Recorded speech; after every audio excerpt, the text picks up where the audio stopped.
Widows हिल P एक पुराना बांग्ला था। अंधेरा और खौफ उसे चारों तरफ से घेरे हुए थे।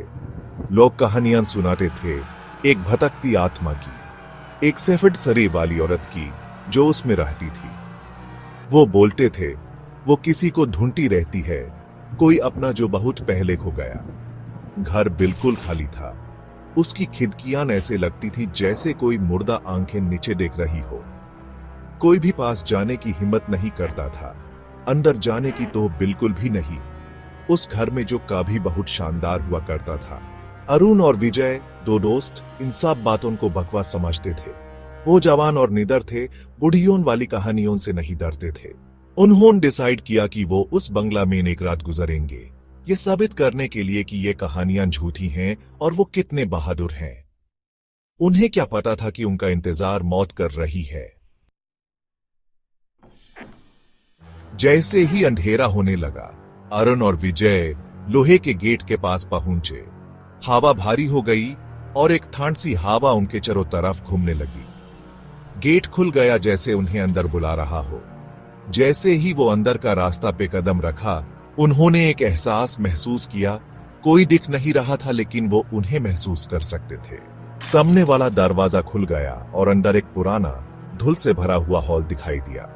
जाले पे नमक चहिदकते हुए पुराने जाले चैंडलियर से लटके हुए थे और फफूंदी और पुरानी चीविचों की गंध हवा में तैर रही थी। देम के कदमों की आवाज खाली हॉल में गूंज रही थी। देम का हौसला डगमगाने लगा जब देम के लालटेन की टिमटिमाती रोशनी में औंचाइयां नाच रही वजन।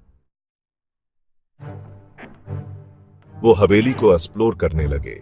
हर कमरा पिछले से भी ज्यादा बर्बाद था। कभी भव्य रहा बॉलरूम अब खाली पड़ा था।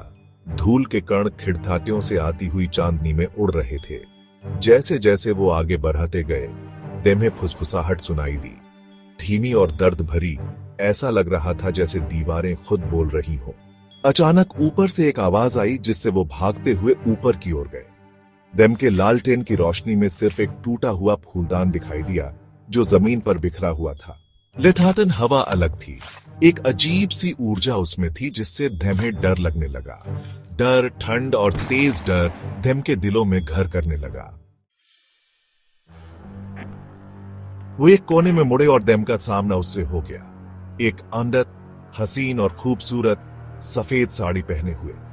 वो हॉल के आखिर में खड़ी थी, उसकी उदास नजरें उन पर टिकी हुई वसन। विजय के मुंह से चीख निकल गई और वो लालटेन गिरा दिया। वो जमीन पर गिर गया और चारों तरफ अंधेरा छा गया। जब देमो ने लालटेन फिर से जलाया तो वो गायब थी। लेथातन हवा में अभी भी उसकी मौजूदगी का एहसास हो रहा था। लेवेंडर और ताजसी पुरानी और अनजानी चीज की खुशबू आ रही थी।